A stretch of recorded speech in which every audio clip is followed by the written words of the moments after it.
Hi friends, എല്ലാവർക്കും സോനാസ് കറിവേൾഡിലോട് സ്വാഗതം. ഇന്ന് നമ്മളിവിടെ ഉണ്ടാക്കാൻ പോകുന്നത് തിരക്കുള്ളപ്പോൾ ഈസിയായി ഉണ്ടാക്കാൻ പറ്റുന്ന ബ്രെഡ് ഓംലേറ്റ് ആണ്. ഒരാൾക്ക് കഴിക്കാൻ പറ്റുന്ന അളവിൽ ബ്രെഡ് ഓംലേറ്റ് ഉണ്ടാക്കുന്നത് എങ്ങനെയെന്ന് നോക്കാം. അതിനായി 2 സ്ലൈസ് ബ്രെഡ് എടുത്തിട്ടുണ്ട്. ഇനി ഇതിലോട്ട് ബട്ടർ പുരട്ടി കൊടുക്കാം. ഒരു സൈഡിൽ മാത്രം ബട്ടർ പുരട്ടിയാൽ മതിയാകും. അങ്ങനെ 2 സ്ലൈസ് ബ്രെഡിൻ്റെയും ഒരു സൈഡിൽ ബട്ടർ പുരട്ടി കൊടുത്തിട്ടുണ്ട്. ഇനി ഓംലേറ്റിനുള്ള മുട്ട എങ്ങനെ റെഡിയാക്കാമെന്ന് നമുക്ക് നോക്കാം.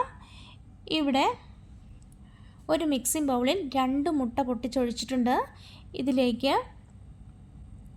1 ടേബിൾ സ്പൂൺ വെള്ളം ചേർക്കുന്നുണ്ട്. ഓംലേറ്റ് നല്ല സോഫ്റ്റായി കിട്ടാനാണ് കേട്ടോ വെള്ളം ചേർക്കുന്നത്. ഇതിന് പകരം പാൽ വേണമെങ്കിലും ചേർക്കാം.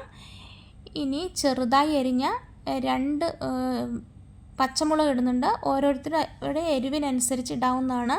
ഇനി 2-3 ചുമന്നുള്ളി ചെറുതായി അരിഞ്ഞത് ഇടുന്നുണ്ട്. സബോള വേണമെങ്കിലും ചേർക്കാവുന്നതാണ്. ചെറുതായി ചോപ്പ് ചെയ്ത കറിവേപ്പില ചേർക്കുന്നുണ്ട്. ഇതിന് പകരം മല്ലിയില ഇഷ്ടമുള്ളവർക്ക് മല്ലിയില ചേർക്കാവുന്നതാണ്. ഇനി ഒരു 1/4 ടീസ്പൂൺ കുരുമുളക് പൊടി ചേർക്കുന്നുണ്ട്. ലാസ്റ്റായി ഒരു പിഞ്ച് ഉപ്പും കൂടി ചേർക്കുന്നുണ്ട്. ഇനി ഇത് നമ്മൾക്ക് ഒരു ഫോർക്ക് ഉപയോഗിച്ച് നല്ലതുപോലെ മിക്സ് ചെയ്ത് കൊടുക്കാം.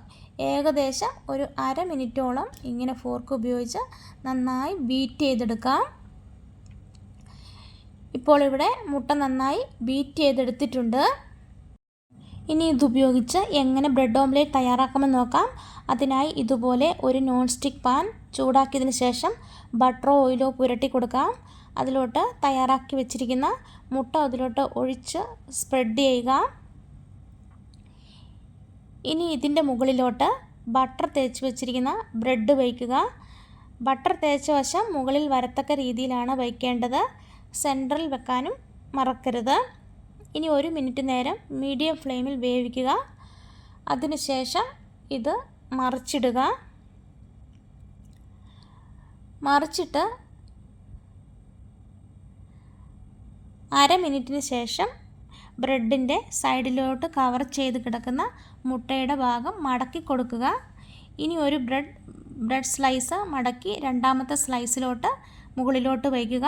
ഇതുപോലെ വയ്ക്കുമ്പോൾ ക്രിസ്പി ആയിട്ടുള്ള വശം മുകളിലും ഓംലേറ്റ് അകത്തും വരുന്നതാണ്. ഇപ്പോൾ ഇവിടെ ബ്രെഡ് ഓംലേറ്റ് റെഡിയായിട്ടുണ്ട്. നമുക്കിനി ഇത് ഒരു സെർവിങ് പ്ലേറ്റിലോട്ട് മാറ്റാം. ആവശ്യമെങ്കിൽ ഇതുപോലെ കട്ട് ചെയ്തും ഉപയോഗിക്കാവുന്നതാണ്. ഇത് ചൂടോടുകൂടി തന്നെ കഴിക്കുന്നതാണ് ഏറ്റവും നല്ല ടേസ്റ്റായിട്ടുള്ളത്. എല്ലാവരും ഇതുപോലെയൊന്ന് തയ്യാറാക്കി നോക്കണേ. എന്നിട്ട് അഭിപ്രായങ്ങൾ കമൻറ്റായി രേഖപ്പെടുത്താൻ മറക്കരുതേ.